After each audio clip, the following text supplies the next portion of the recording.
Welcome in, everybody, to Fantasy Pros MLB. This is Leading Off Live, brought to you by Bet365. Use that promo code Leading Off when you do. It's me, Joey P. That's the Welsh. And it's you, the Peanuts and the Cracker Jacks, in the chat, hanging out with us, talking some baseball. Jared Jones was good. We're going to get to him.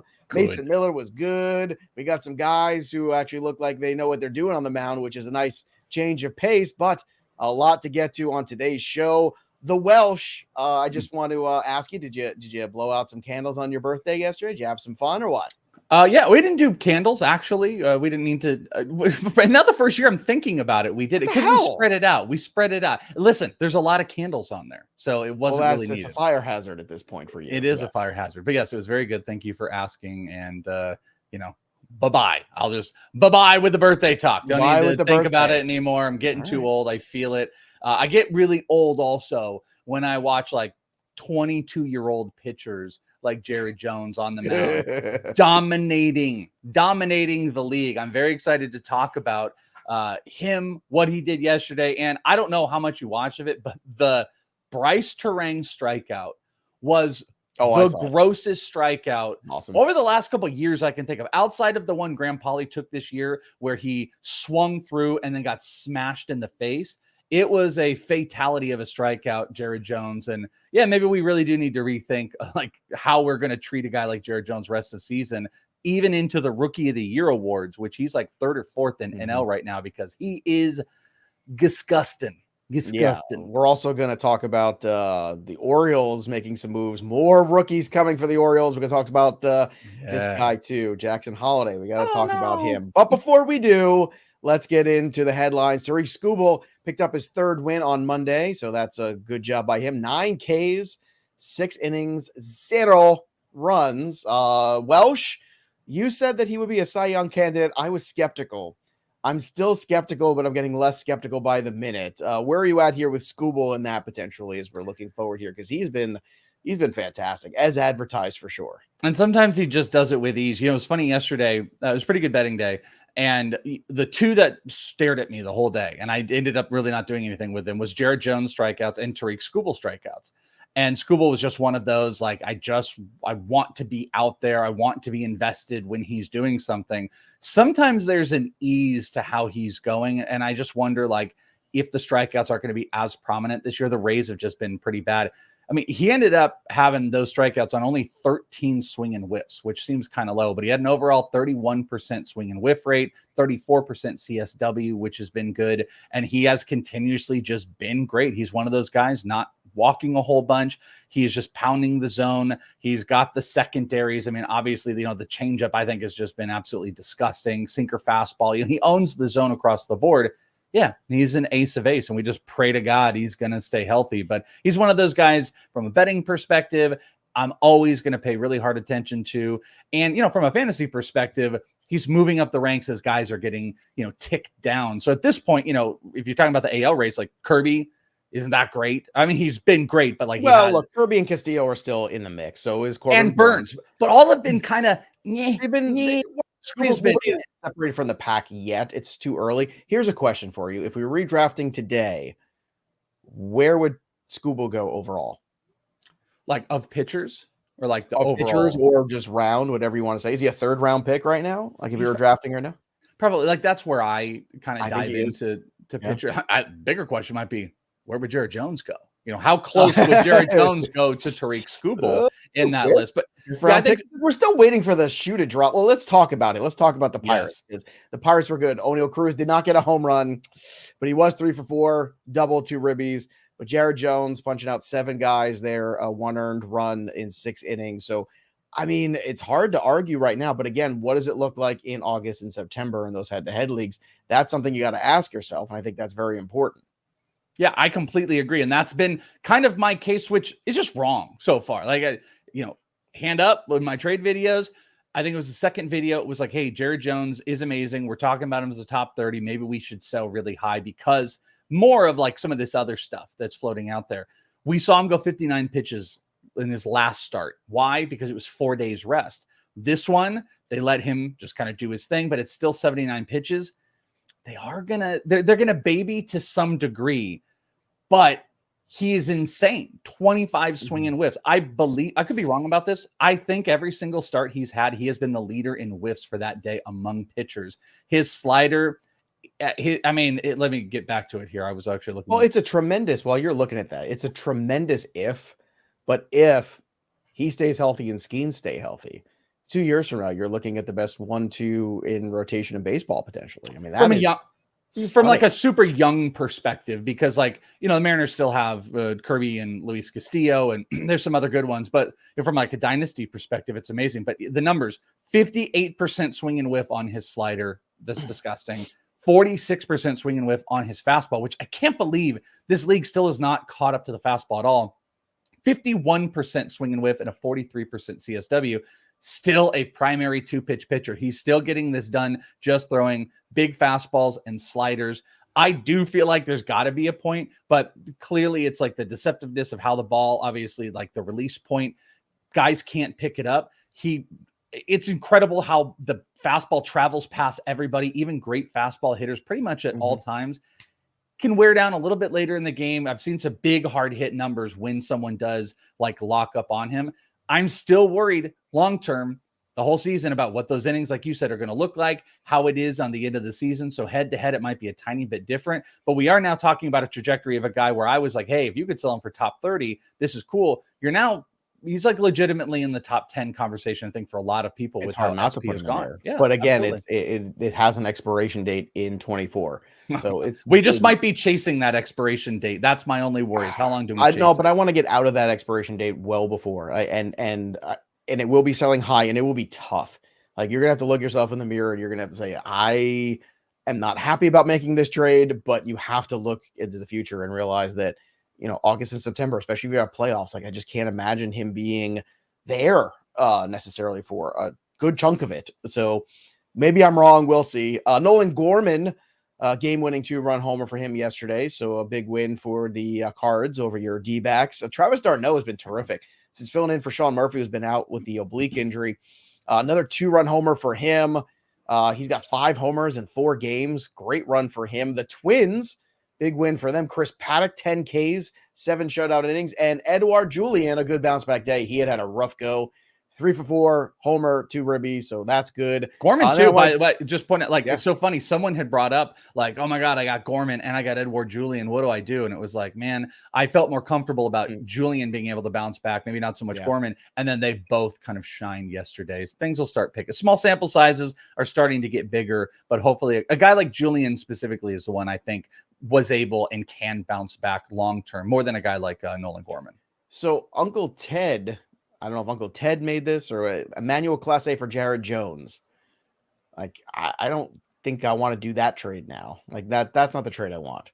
Yeah, I wait. I want him to continue to build up, and then I want to cash in for like a true star, not even an elite closer. I don't think that's enough there. But like, the only problem with a guy like Jared Jones, I just don't think you're going to look at Jared Jones being moved for like another starter. You know what I mean? Like, you're not going to go like starter for starter. So it is going to be like a closer, or it's going to be a hitter. So you're going to have to take Jared Jones and his production, if you're trading him off, to try to go get a big bat. So hopefully everything else is like in its right place as far as starters that you have. But so then it's like, is there any closer you would trade him for? It sounds like not. So then like, well, like, what do you think a hitter, if you were to get presented with a hitter right now? What gets you? Well, look, I'm thinking in my head. The first one, like immediately in my head, Randy Rosarena. Oh my God, that was mine too. That's weird. Like, I'm like that's the guy that I would be buying everywhere right now, because it's only a matter of time before he turns things around. But like, that's a guy that I buy into. I believe in.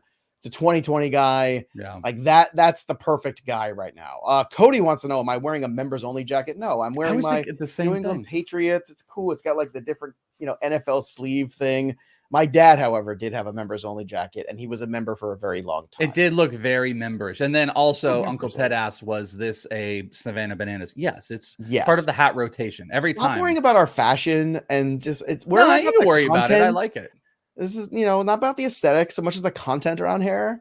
The A's, big win for them. Zach Geloff, homer in the 9th, and then Mason Miller came out, struck out the side, including Soto and Judge, and it was awesome. Let me ask you something. I went from 6 to midnight watching that. Well, that's kind of where I'm going.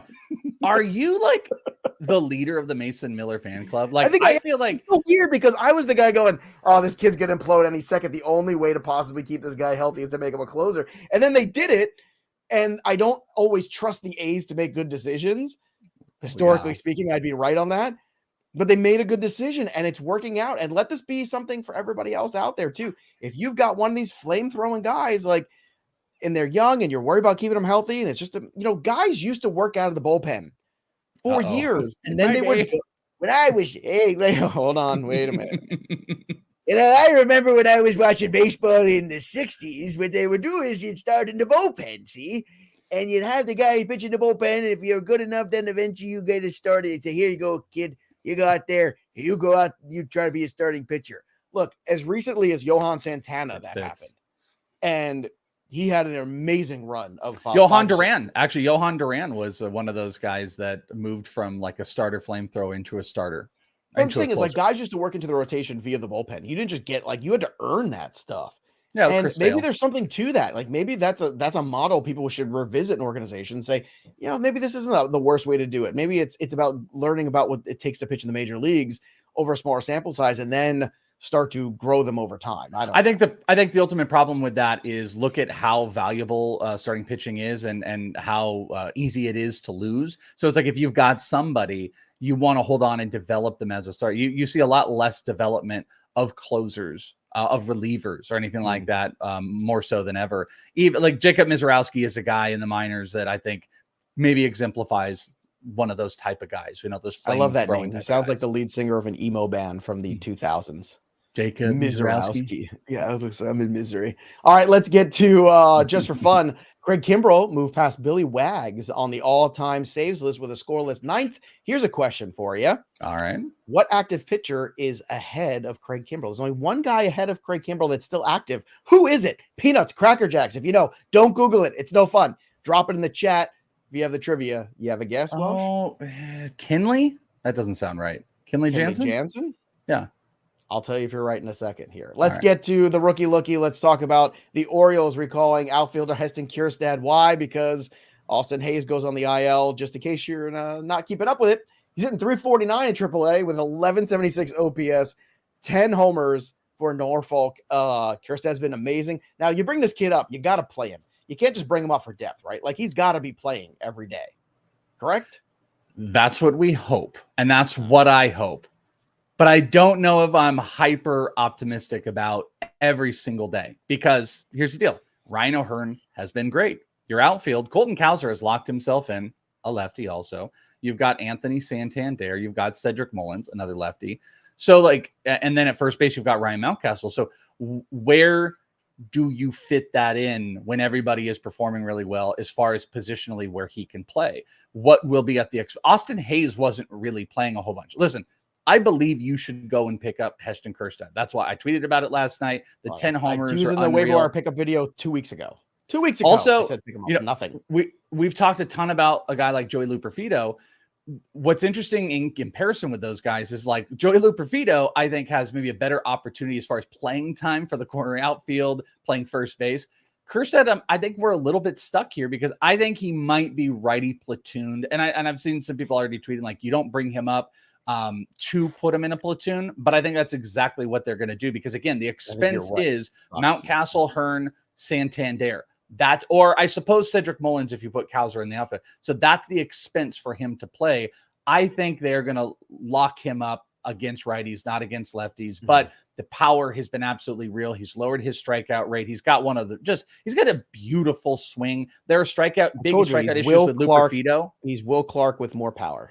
Yeah, and there's big strikeout issues with Luperfido that I don't think are quite there with Kjerstad. I also think he's a pretty good athlete. Like, this is great. And here's what could happen. Here's the only other thing I want to add as I'm pouring some cold water on it. Colton Cowser made the opening day roster in a platoon situation, and he forced his way onto the everyday roster. You might see the same thing end up happening with Kjerstad, and that's why you pick him up. Plenty of these rookies aren't working out. Hand up to the Jackson Holidays that don't work out in the Victor Scotts. But this is that time period where you start to look that he could hold it because he's ready. He age to level stuff. There's nothing left to do in AAA. So pick him up if you can.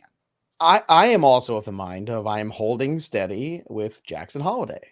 Just to read you the stats on Jackson Holiday so far this year: 9 games, 32 plate appearances. He has 0 home runs, 1 hit. Thanks, Grandpa. 1 hit, 1 RBI. He's hitting .033 with a .033 slugging and a .094 OBP. This is, I mean, when your OPS is 1.27, that's not good. So this is not just bad. This is awful. This is atrocious. I mean, it can't get worse. They've been benching him too, which is also kind of embarrassing and stupid. Anthony Volpe struggled last year. He still put up, 2020 despite hitting 200. I know you and everybody talks about the hit tool of Jackson Holiday. You know how I felt about Jackson Holiday. I liked the player a lot. I thought power was going to take a long time to develop. I wasn't necessarily in the it's not that I like Kjerstad more. It's that I was more excited about Kjerstad because I knew what the profile was. However, sure, Jackson Holiday is so much better than this. He is getting dropped all over the place. He is trade fodder right now. This is your window to buy Jackson Holiday. Would you agree? And especially in keeper dynasty leagues, this is it. It doesn't keeper get better. Dynasty, no doubt about it. There's no question about it. I'm buying all over the rookie fatigue that ends up happening. This is full front. He's struggling. We've been through this a gajillion times over. I'm buying it for sure. In redraft, I do think it's tough. I do think there's an opportunity that he does get sent down because of Westberg, because of guys like Kjerstad. You would kind of think that maybe Kobe Mayo would be the beneficiary. I just don't know if this team is truly going to just put their Norfolk team out in the majors with Gunnar and Adley.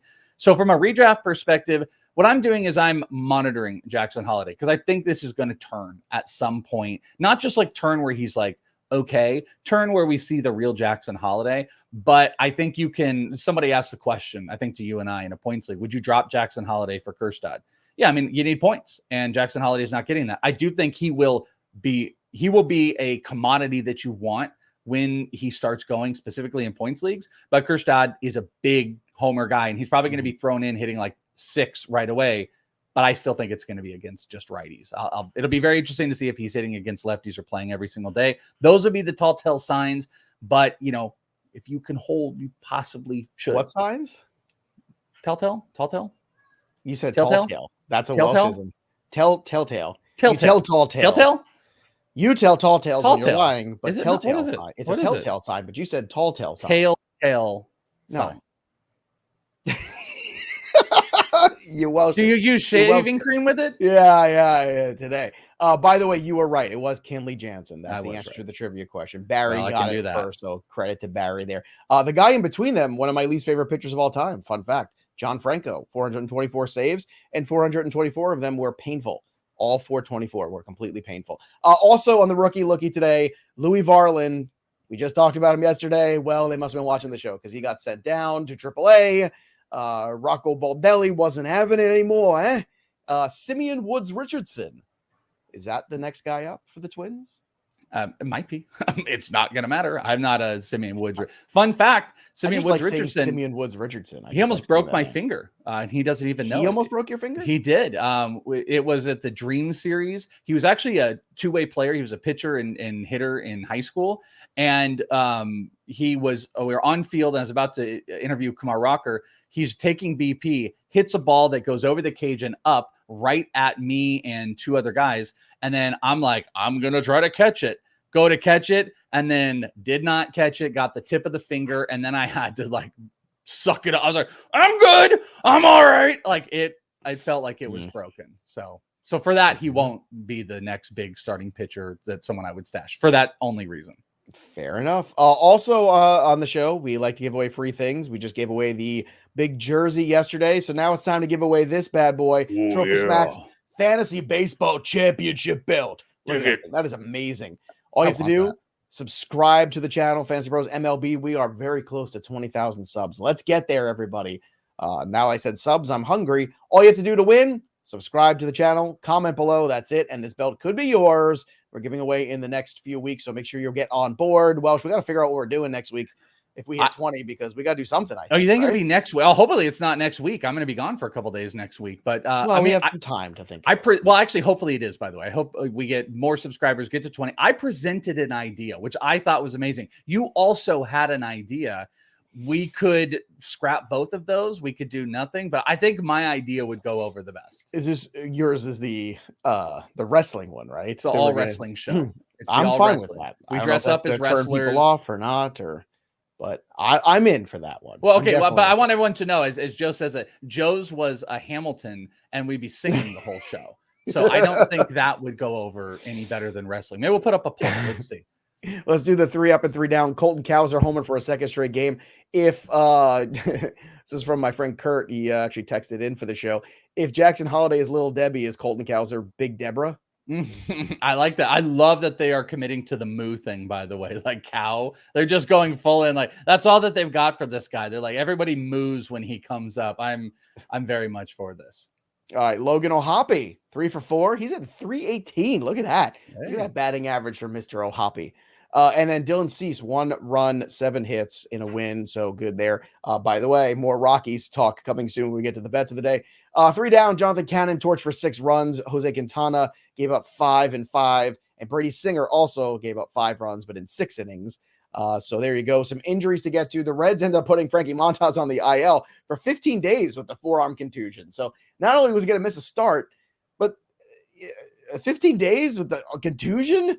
He got hit by the ball. I don't know. I know, but geez, Brian, woo, 3 scoreless innings, 5 Ks in the rehab start. So that's a good thing. He's working his way back. If he is somehow floating around the waiver wire, go get him. Or if somebody's got him on the bench, go try to make a trade. I like me some Brian Wu. Alec Manoah, I don't like. Nothing personal, Alec. He's making another rehab start either Wednesday or Thursday. Paul Sewald, rehab assignment today. Welsh, you excited to get Paul Sewald back soon? The Diamondbacks need it so bad. They're gonna lose Merrill. I was gonna do the I'm a part of the team. Merrill is gonna be out for. Whereas it's the we. We're in the we stuff here. It's gonna be out for some period of time. They've also lost some bullpen. Tommy Henry is back. They need Paul Sewald bad because their bullpen is one of the worst in baseball, and they're losing starters left and right. So yeah, it's a really bad run going with the Diamondbacks. By the way, the entire chat has turned into what characters we would be, what wrestling characters. I'm getting like Jake the Snake. You guys have no idea. I've already told Joe who I would come on the show as. So you guys have no idea, but we're getting some who would wrestlers be? I mean, Joe's clearly like a Stone Cold. That kind of feels like it, but I feel like you should do something. What? Better. Can I just crush beers the whole show? I mean, that's fun. I mean, I'll be Stone Cold then. It'll be fine. I'll be Stone Cold hammered. Blue Jays prospect Ricky Tiedemann with the shoulder issue, visiting team doctors in Toronto. That's not good. Nope. Carlos Correa intercostal strain is on the upswing apparently, so we'll see how long that lasts. And we just talked about this yesterday. Back to the Rays closer job because Pete Fairbanks, 15-day IL. Your thoughts here on what's going to be with this committee potentially here? The names are let's see, Adam. We got Clevenger and Poche. I think those are the guys. I think Jason. I mean, they're probably going to do full committee, but I feel like Jason Adam is going to be the main guy. I think he kind of has been. We've also seen. Oh, that's a good idea. We've also seen Pache. So I'm going to go with Jason Adam, though, is the one I'm speculating on. By the way, somebody said you brought it up for the podcast listeners. The Dudley Boys. Dudley Boys is a good one. Someone said I give them Rey Mysterio vibes. We're actually the same size, being Rey Mysterio. You guys, studying that he's had the career he's had. You should wear the luchador mask. That would be great. Just anything to how about a Val Venus? Hello, ladies. No, can't do that one anymore. He's been canceled. Yeah, he's no bueno on the. Some of those guys, they've got some goodbye. Little bit everyone. Of CTE. They got a little bit of some bad choices making there.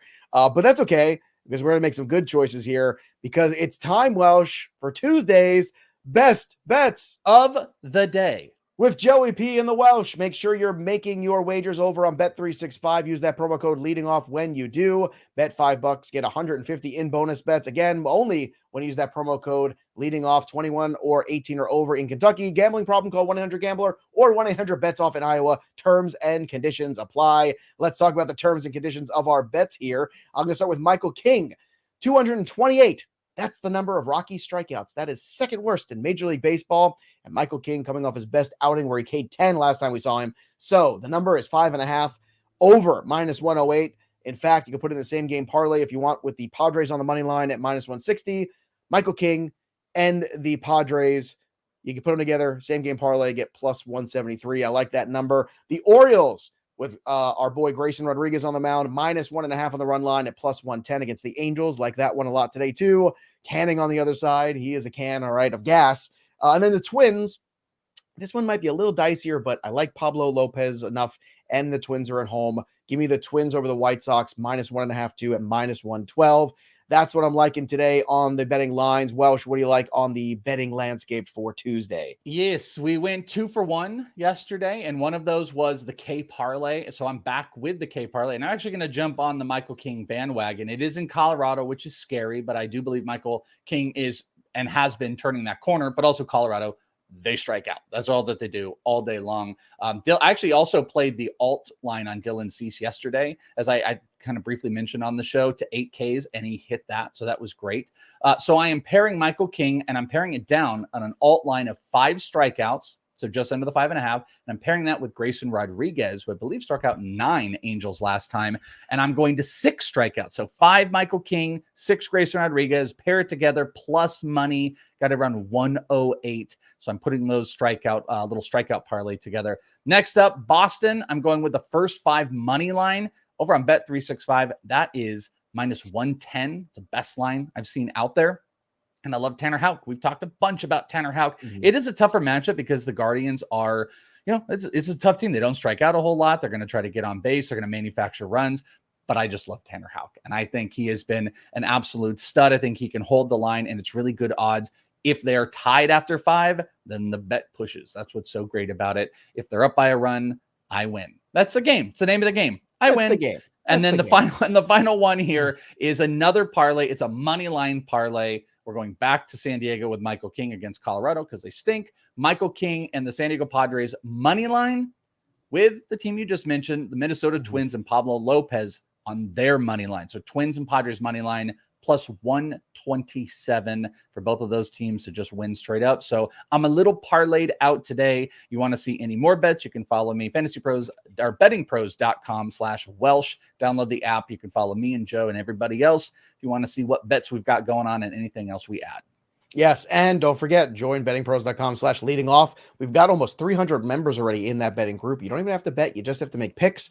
But starting this Friday, we're going to be having some winners for the week, and we're going to give you some free stuff. So if you like free stuff, join at bettingpros.com/leading off. That's the place to be. Hang out, make some picks with us. Whoever has the best ROI is going to get a hat, t-shirt, something. I don't know. We're going to give you something, but it's going to be cool because it's free and everybody loves free stuff. And there you have it, folks. Yeah. Those are the bets of the day for Tuesday with Joey P and the Welsh.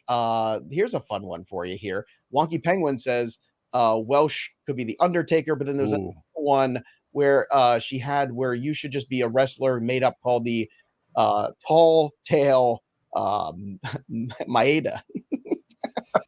Wow, you're just trying to throw all the things in together. That doesn't work. That will forever be one of my top 5 moments. Yeah, I loved it. Oh. You were just going on and on and on about Maeda, but we were talking about Senga. Yep, names, letters, and names. It's hilarious. My expense. I'm a fun guy. You are a fun guy. You're a good sport. I like to think I'm a good sport too. You cross me, I'll cut you. But other than that, I'm a good sport. Oh, yeah, totally. You're a great guy. I want this wrestling so bad now, by the way, and I only want you to wear a luchador mask. Or maybe we both wear luchador masks. Well, I mean, we can both wear the luchador mask is not a bad one. Can I still drink beer like Stone Cold if I do it or no? Yeah, they probably drank a lot of beer. Luchadors. Yeah, that's fine. That's a good time. All right, let's take a look at the home run board, see how things are going. I'm still at 8. Look, somebody's at 10. Waking Life back again from the dead, awoken all the way up to 10. It's a movie. I didn't even see Waking Life on this list. All of a sudden they're at 10.